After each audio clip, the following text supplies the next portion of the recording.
essa pluga aqui.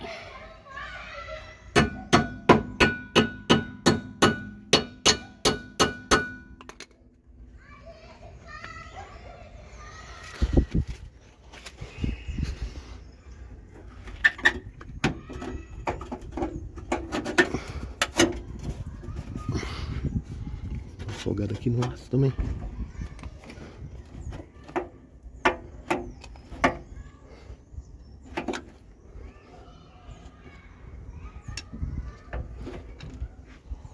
Deixa eu apoiar aqui.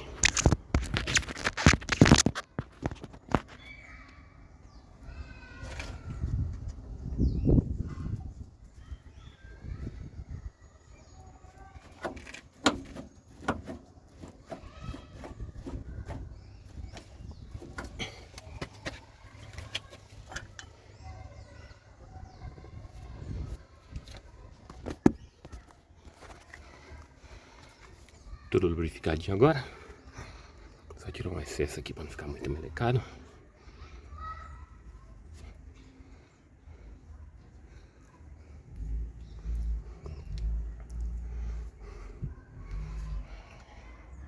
E vamos para a volta. Vou dar a volta de teste, montar ele aqui. Se ficar bom ou ficar ruim, já mando outro vídeo aí para vocês. Valeu!